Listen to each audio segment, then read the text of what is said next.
Hey there, I am Parth Doshi, exploring the field of RPA and sharing my learnings with you by making videos. So, this is the next video in the series of attended and unattended automation. Now, in this video, we are going to see our third use case on unattended automation. So, let's start with a quick overview of what we are going to do in these videos. So, in this video, we are just going to do a simple data scraping, but you will understand many concepts in that as well. So you can see there is this Wikipedia web page where there are different scientific names of plants and other leaves and all that in the complete table format. So there is for A, there is for B, and similarly for C, D, and all that. So what we are going to do is we are going to extract all the data from A to Z using data scraping. And how we are going to do that, that we'll see in our workflow. So here this time I haven't pre-built the workflow. I am completely going to build it from scratch. So let's go to the top and let's start with building the workflow. Now, what I'm going to do is I'm just going to drag a sequence. So there are many important concepts you are going to learn in this particular video. Now, once this is done, okay, so let me again show you. I'm clicking on data scraping over here. You can see I'm clicking on next and I'm just going to click on this first column, scientific name, as soon as I get that. Okay. So you see, it has automatically detected that you selected a table cell. Would you like to extract the data from the whole table? So I'm just going to click yes. And you can see over here, this is picture, which is not going to come. That's okay for us. Okay. And maximum rows, we are going to keep 0 for all. Okay. So now finish. Now there is an option, is data spanning multiple pages? But here if you see, there are actually no multiple pages. Everything is in single page only. So this B, clicking on B, clicking on C, or indicating that as a next page is not going to work over here. Where comes the concept of dynamic selectors? We are going to see how we will do that. So I'm just going to click no over here. Now this is my complete data scraping, which I'm going to keep over here. Now what I'm going to do is I'm going to add a dynamic selector, and how I'm going to do that. Now we know that we have total of 26 alphabets. If we see over here, A to Z, so there are 26 alphabets. So what I'm going to do is, how am I going to create my dynamic selector? So first let's see the selector of this table. Selector is here. So A name, the title is list of plants. In this, A name is scientific name. So here A name is basically all the column names you can see over here.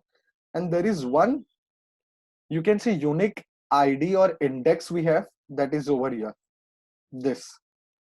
Now we are going to make this particular thing dynamic and going to extract for all the alphabets. So how we will do that?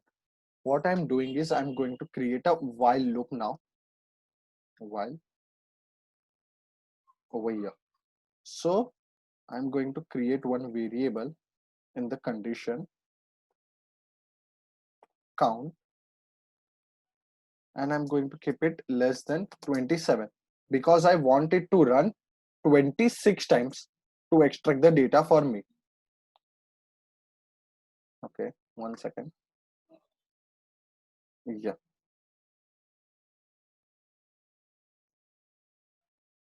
Okay. So what's the error? From Boolean to integer. So we are going to change this to integer, and we are going to keep the default value 1 because the index of A starts from 1. Now what I'm going to do is I'm going to just take this complete data scraping and put in this count variable. Now once the data is scraped over here, okay, so let me just extend the scope of this multiple table. So now what I'm going to do is I'm going to increment my count every time I get data from one alphabet. So after it is extracted, what it will do is it will increment the count plus 1. So I go to the next ID. Now, how you can make this particular extract structure data table dynamic? What you need to do is go here, double click on this one, and then you can see right click to add variables or arguments in selector. Only string and integer values are supported. So I'm going to right click, choose a variable, and I'm going to choose count. You can see over here, it has automatically entered the variable over here. Now, why this? Because every time if I go to each alphabet, the index is going to increment. So for A, we saw it is 1, for B, it is 2, for C, it will be 3, and accordingly, it will go to 26. So that is why we are making this particular thing dynamic. Now, what we want is we want to write a Excel file sheet with the complete data. So we are going to drag a right range, and you see this is everything is completely in the while loop. So if I just collapse this, you will see everything is inside the while loop. Now workbook we need to, I will create some random workbook, scientific name, and sheet I'm not going to keep it one only, I'm going to keep class count dot to string, and this we are going to remove this, and the data table which we are writing, you can see here we have data table, extract data table. So for each alphabet a new sheet will be written. So this is how you see I have made my selector dynamic. The concept we learned here is how to uniquely identify a element in an selector and how to make it dynamic using a variable. Now we, and also to use it where we want to extract multiple tables from a single web page. Now you might have done something similar as a beginner. You might have extracted data from a Flipkart website, maybe of iPhone or maybe of some other model, but there you see the next button over there. Here there is no next button as we can see, so we have to use this dynamic selectors. So let me just run it, and it is going to take a bit time because there are 26 letters. So I will just pause the recording and resume it.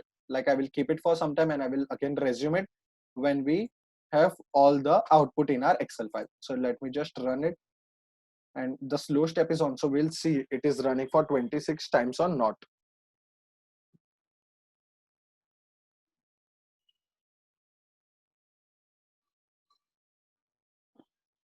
Okay, so there is one mistake I've made. I already realized that. I will tell you what that is.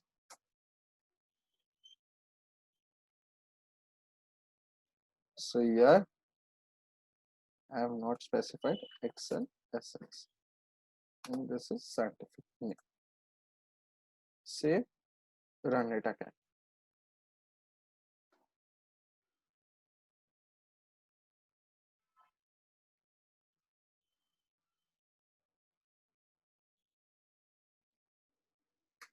So it is extracting for A.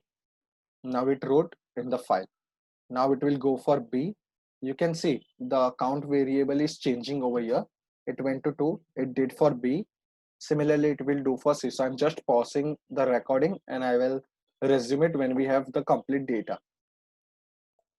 So now this is still running, but one concept which I wanted to explain you is why this is unattended automation. So you see, I've just ran the workflow. I'm not directing anything to my robot. It is automatically incrementing the count variable and it is automatically extracting the data for me and putting in the non-Excel file. So the main concept of unattended automation is there should be no human intervention, no human direction, or no human trigger involved. Here I've configured all the things. I have made my workflow completely unattended. I'm just sitting and waiting for my data to get extracted and be ready in an Excel file. Also, one thing we forgot in right range properties through select was add headers. So we will not have our headers, but we will have the complete data in the proper format for all the alphabets. So now you see it is running. It has reached 15. So I think, yeah, we have till, I suppose we have till KLM something, KLM something. So it is extracting, keeping on extracting the value. So these are the concepts wherein we can understand what is unattended automation in detail and what are the actual scenarios. So if you have a website where you want to scrape the data, so where you want to scrape the data, or you are filling some form, or you are doing some other operation where there is no human trigger involved, That is where the concept comes of unattended automation. So suppose here, if I had to enter the alphabet or the some flower name which I want to find out, then there is attended automation because I'm entering the data by myself, and after that it is running the workflow. But here, nothing as such is happening. It is automatically extracting the data and making my Excel file ready for.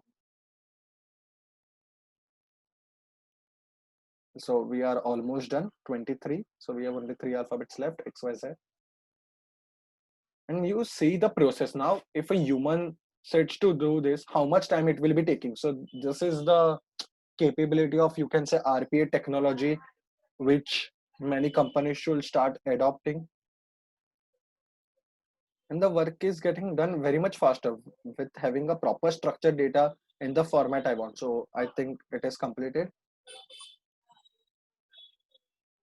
It incremented it to 27, but now our workflow will stop because the value is not small. Project, let me refresh this, and we have our scientific name over here, the file.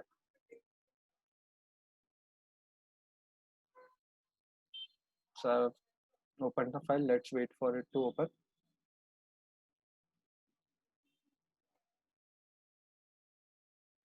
Okay, so we forgot to add the headers.